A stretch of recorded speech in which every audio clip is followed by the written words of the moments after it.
to my channel. I know I've been away for ages. I know I didn't intend to be away for as long as I have been. I think it's 2 months that I've been away, but you know what it's like, life happens and there's not much you can do about it. You just kind of got to wing it and get on with it, haven't you?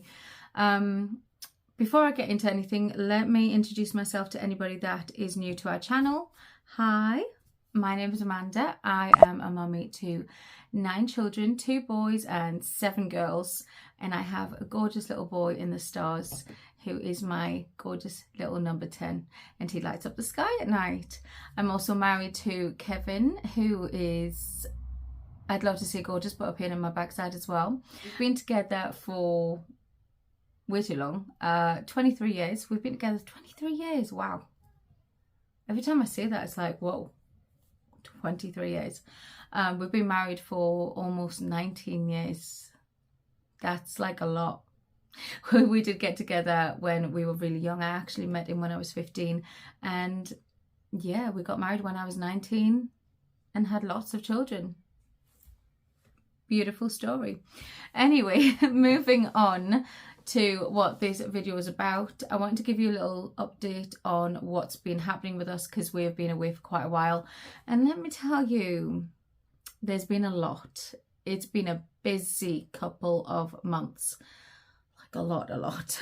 So starting at Harper's diagnosis of epilepsy, going all the way through from my son being assaulted and vandalism and medical issues and so much. I feel like we need a cup of coffee. Let's get a cup of coffee.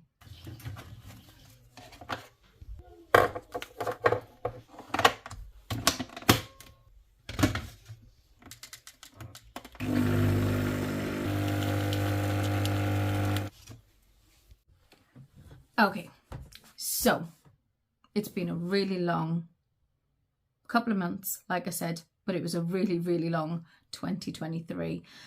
I mean, I was so glad to see the back of that year. So glad to see it gone.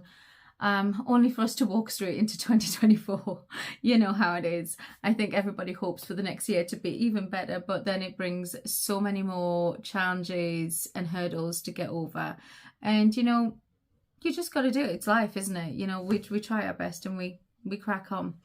Anyway, I have some notes in front of me. You are going to hear some background noise because my children are in the other room with my husband, and every time you turn on the kitchen taps to get some water in the kitchen, you can hear it in this room for some reason. I don't really know why, but yeah. And I've got a little portable heater behind me that tends to turn itself on whenever it wants to, because this is the coldest room in the house, so I have that little portable heater in here. Anyway, so let me have a look at my notes and let's just start at the top. So if you are new to my channel, you won't know that in September of 23, my 4-year-old daughter was diagnosed with epilepsy. We found out very suddenly that she had epilepsy. It was a case of she fell into seizures and we didn't know what was going on, and it was quite quickly that we had a diagnosis. When I look at it, at the time, it seemed like it was taking forever to get the diagnosis that we wanted, you know, to have some answers. But when I look back at it now, it was actually fairly quickly that we had all of those tests done and all of those results back so very quickly. So she has generalized epilepsy, or that's what it started as, and she is photosensitive, so any flashing lights, things like that, she has to avoid. We thought it was a generalized epilepsy, but as things are going on, things are progressing and kind of all over the place. We started off with tonic-clonic seizures that were just totally uncontrolled. We had so many in such a short amount of time. But they helped us, and they were, some of the nurses and doctors, they were a little bit shocked at how quickly it moved, which made us worry more, because we were like, well, hang on, why is it moving that fast and what's causing it? And we still haven't got any answers as to what's causing it. There might not be any answers of what's causing it. We just have to kind of go a step at a time. So she has a multitude of different kinds of seizures. She has tonic-clonic seizures, which are your big ones where you have full body convulsions. We had one in October, and that was her last one until recently, in the last couple of days, which I will get to. She also has tonic seizures, which are dropout seizures, and it's literally within a split second she will fall down. It's like her body is being pulled down, or almost. My husband says it's like somebody's at the back of her just pulling her hair, and she just falls back like she's passing out within a split second. And those can be quite dangerous because depending where she falls, she can hit her head or she can hurt her face. She does wear a safety helmet that we bought for her, and she does have one that was fitted at the hospital as well. But we actually find that the one that we bought her from Amazon fits her better than the one the hospital did. Sorry about that. Literally, as I was just talking to you guys, she had a small seizure and she's hurt her face. Literally what I was just saying. I just had to run, so I'm a little bit out of breath. She is okay, don't worry, she is okay, but she dropped a toy on her face and she's cut her lip, so she's a little bit sad at the moment. She is not alone, by the way. She is with Kevin as well. Kevin is sat with her in there. So basically what I was saying is the hat that we got her, it fits her better than the one that was fitted at the hospital, and the doctor agreed as well. He asked us where we got it from, what seller we got it from, because it was so much better than the one that we got from the hospital. So yeah, like I say, those dropout seizures, the atonic ones, are they are quite dangerous. They're not as bad as the tonic-clonic ones, but they are dangerous in the way of where she's going to fall, what she's going to fall on. You know, is she going to have food in her mouth, that kind of thing.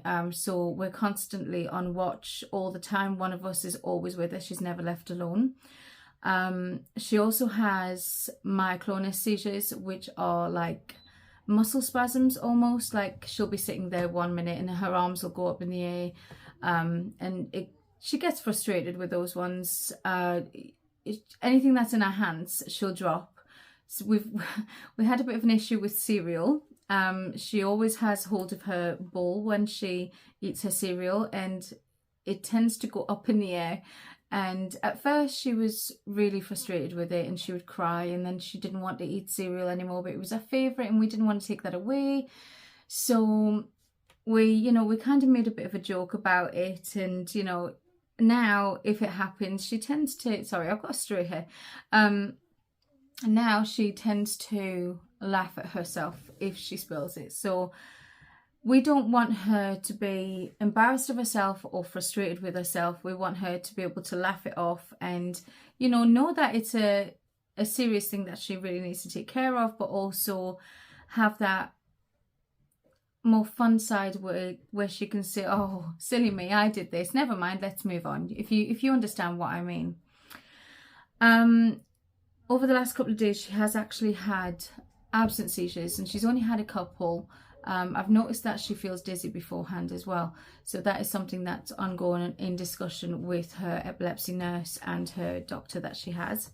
So because of the medication that she's been put on, we've had some behavioural changes, and we've been working on that with our health visitor. She's been absolutely amazing. I had a meeting with her today, but it's come to a point where we've said, this is not like bad behaviour. It's kind of it's like an effect of the medication. It gives them mood swings, irritable moods, and she can go from one emotion to the next emotion really quickly, and it's all because of the medication. And hopefully once we get settled in with that medication, because we're slowly increasing it at the moment, soon as that kind of settles, hopefully they will settle too. So that's kind of where we left it at the moment.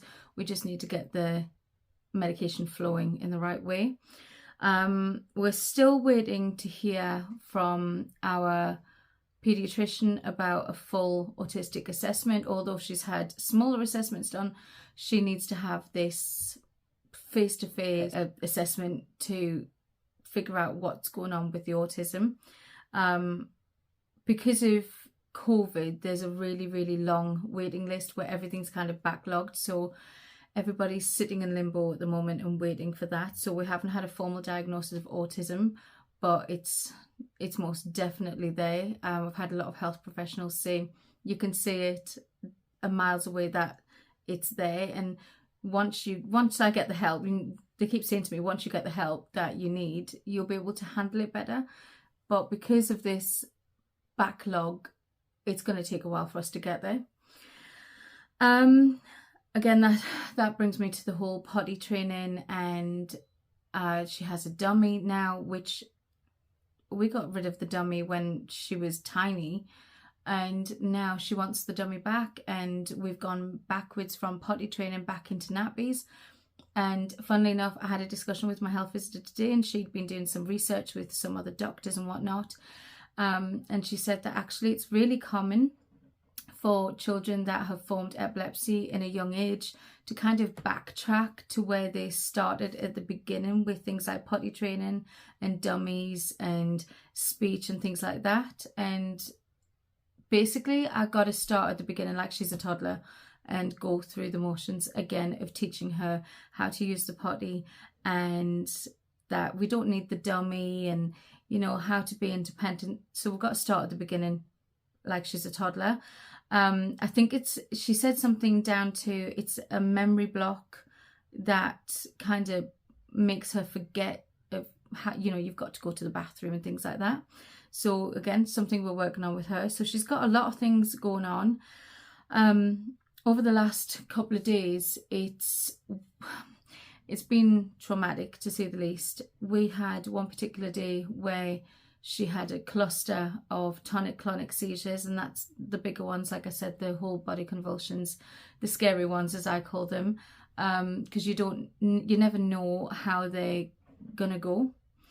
But she woke up in the morning, she had one, and that was scary enough in itself, but she didn't seem right afterwards, and she got really quite sick. And then it moved into more small seizures, and then back into a tonic-clonic seizure, and then more small seizures, and then we had another tonic-clonic seizure in the evening.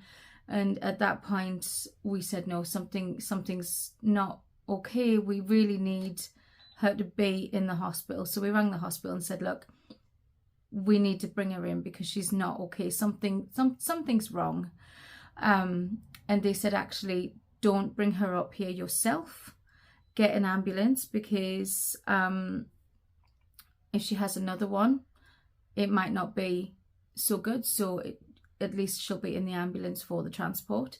So we did that. My husband went with her because it was kind of a very short frame of time kind of thing. So my husband went with her, and she actually had another seizure as she got into the hospital in the early hours of the morning.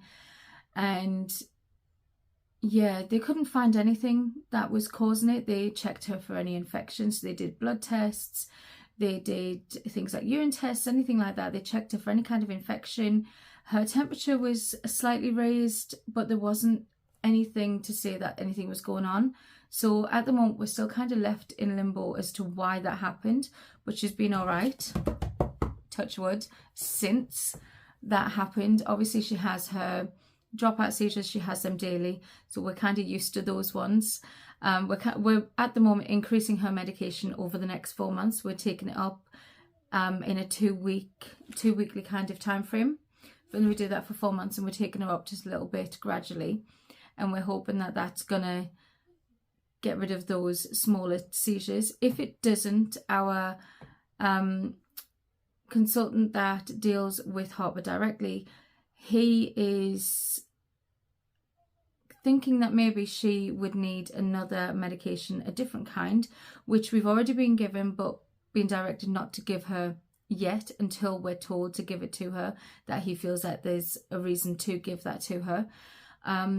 If that then doesn't work, then we will move over to doing things like MRIs and possibly going in and having a look. And that I can't think about, because the idea of anybody looking on the inside of my daughter's head scares the life out of me. I have spoken to them about things like keto diets and you know, low sodium, and he did say about low sodium.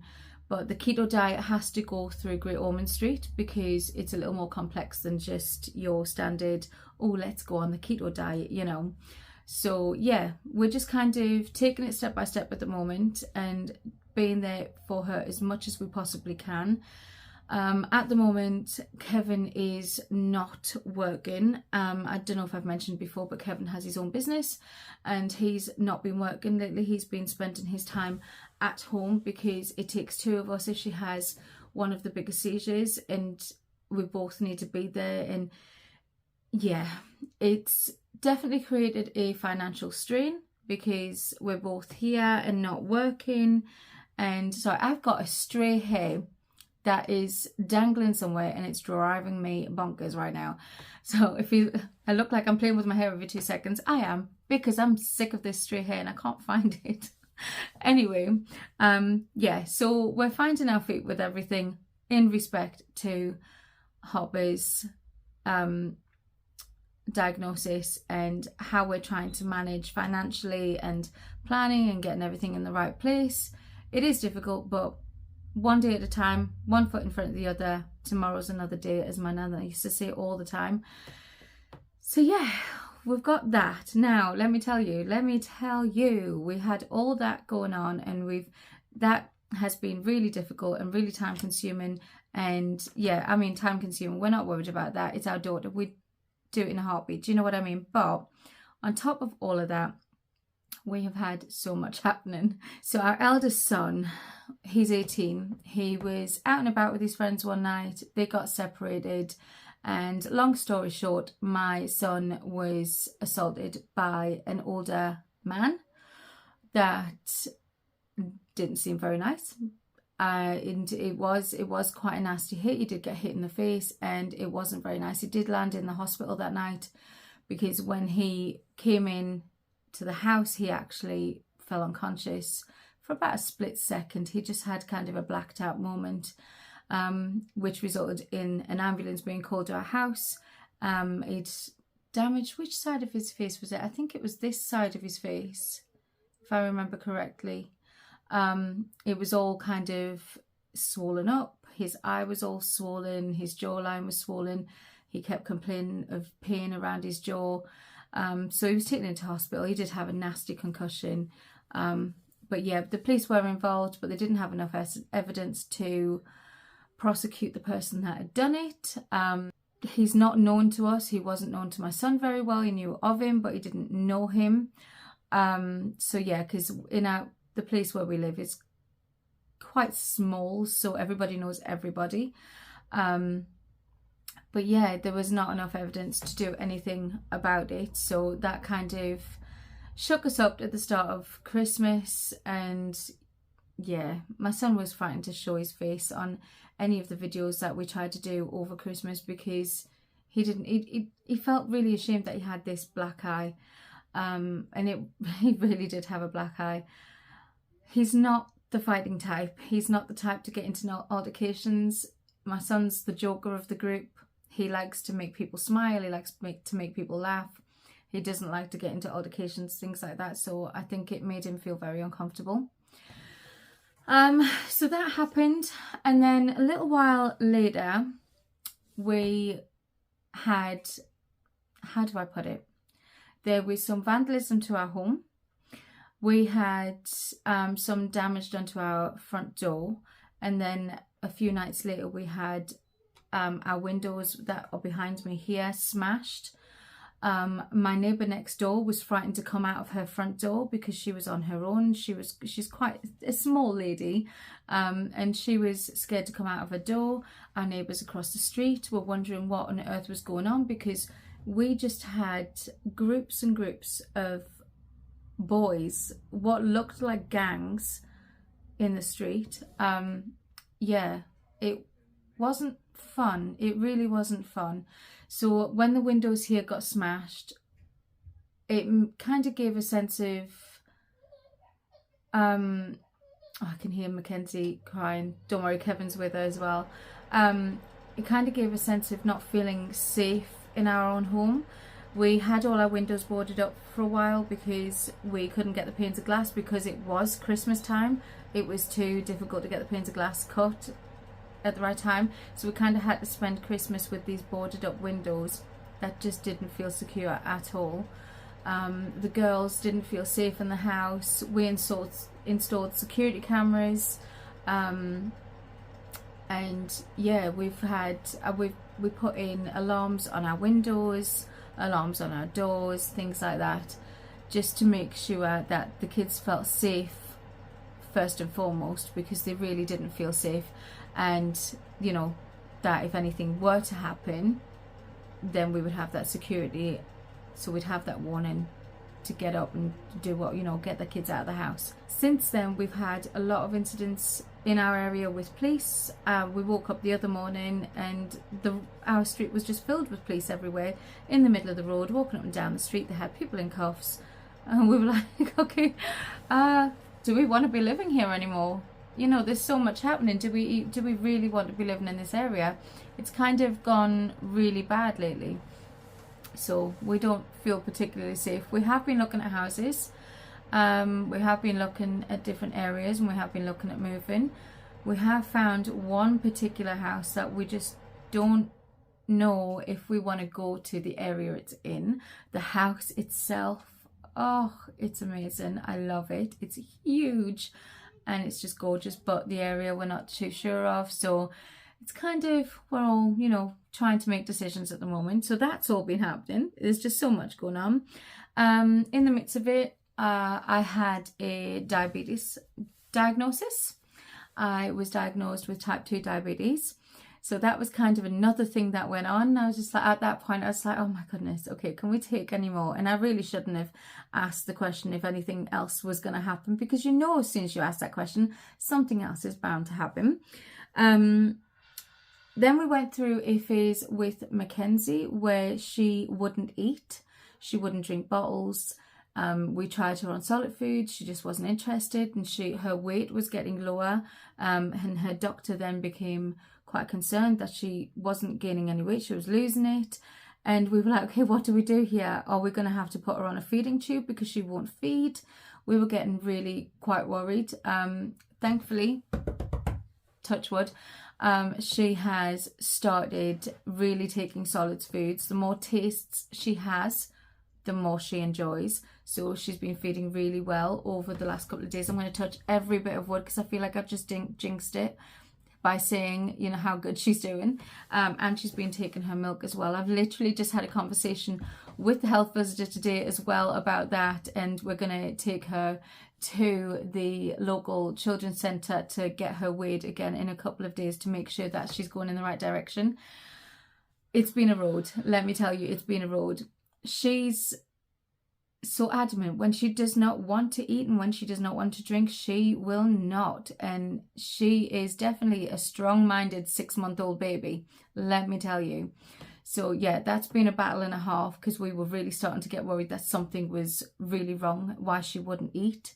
But like I say, things are moving forward. We have persevered and persevered and persevered, and we're finally getting somewhere. So hold on to your hats, because I will update when I get her weighed in a couple of days. Like I said, we've filmed quite a few videos that are going to go up before you kind of catch up to us. But you will see this one before any of those, because I wanted to give you a bit of a life update before I kind of just chucked in a load of videos.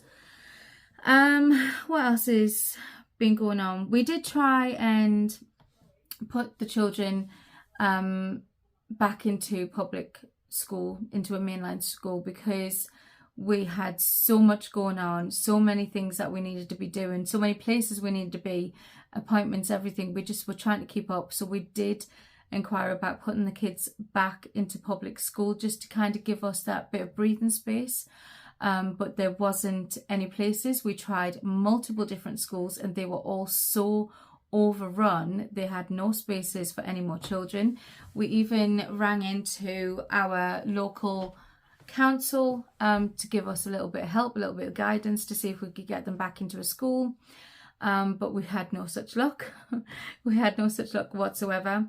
All the schools have got waiting lists as long as my arm So yeah, at the moment we're still homeschooling. We're getting through one step at a time. We're finding our feet slowly but surely. So we're still homeschooling. As you can see, I'm sitting in the homeschooling room still. Yeah, I think, did we reach the end of the list? Did we really? I feel like there's a whole load of other stuff that has gone on that I'm probably forgetting, but do you know what? We have a big family, and there's lots of things that have been going on as well that I don't want to share because, you know, there's a lot of things that we want to keep private. And I think the things that we have shared, we've been quite generous as well, sharing that as well, because I think that the things that we have shared are quite insightful to our life anyway, but there are parts of it that we want to keep private. And then, like I said, there's other things going on in our life, and people that are in our lives that are not in my immediate family that I want to keep private because it's not my business to share. So yeah, there's a lot more going on, but those are the things that we wanted to share with you guys, just to kind of give you a bit of a reasoning of why we had to cut ourselves off from YouTube for a little while. We just kind of needed something to not have to concentrate on for a little while, and our family will always come first, no matter what. I absolutely love my job on YouTube. I love making content. I love literally every part of it. I really do. But my family will always be my first and foremost thing that I need to take care of, because I love my babies to the moon, to the stars, to the universe and back. Around the universe. We are the universe. What? I don't know. You get what I mean. But yeah, so I had to take that time off to give my love to my family and give my care and my attention to it. And let me tell you, I'm not going to lie, it's been hard to cope with some things. Some days I've just kind of lay in bed in the morning and thought, oh my goodness, do I have to get up and deal with this today? But I have to. It's been hard. It's been stressful. And if I didn't have Kevin, I wouldn't get through it. We've needed each other so much. I think it's kind of put us together more, if that makes sense. It's made us stronger as a couple because, you know, like husband and wife, because we've had so much to deal with, and the only people that truly have understood what's going on is us. So we've had to lean on each other. The only person we have to talk to that really understands it is each other. So it's kind of made us stronger. But yeah, it's still been very, very, very difficult. So I hope you're understanding what I'm trying to say to you. I know it's probably not making sense. I kind of make sense in my own head, but sometimes it doesn't come out the right way.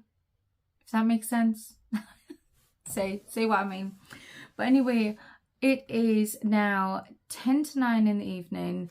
Half of the children have just gone to bed that I was listening to while I was talking to you. The little ones are still in the living room. We have issues with sleeping patterns with Darcy and Harper because, like I say, Darcy is autistic. Harper is under assessment for autism. And with her epilepsy, her sleep patterns are just crazy at the moment. So they're in the living room with Dad. And yeah, you know, so I better go and help him. But I hope that this has explained everything that you needed to know. I hope this has explained why we've been away for so long and why we needed that time out. Can I guarantee that I won't disappear for that amount of time again? No, I can't guarantee that because nobody knows what tomorrow brings.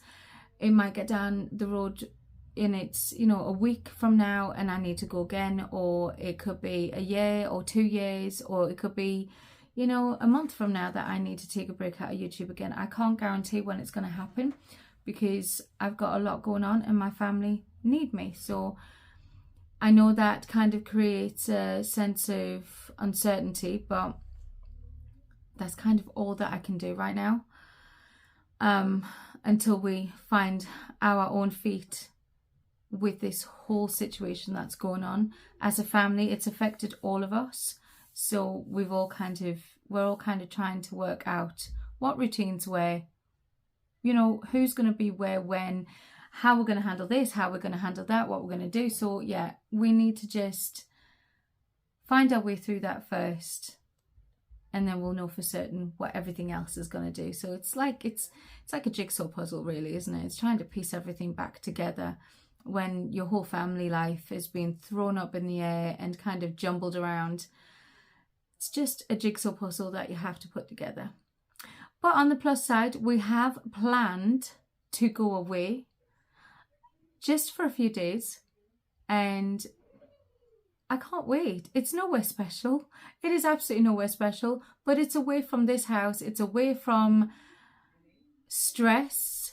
It's away from everything that we need to worry about. And I'm actually taking my mum with us. So it's going to be fun. And I can't wait to take you guys along with us as well, because you're all coming. We're all going together. But on that note, I'm going to end this video and I'm going to leave you alone because I have babbled on so much now. And I hope I've made sense of everything that I was trying to say. I hope I have.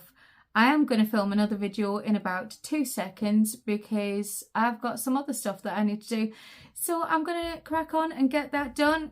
Go see Kevin, have something to eat. And yeah, I love you all. And I'll see you in the next video. Bye for now.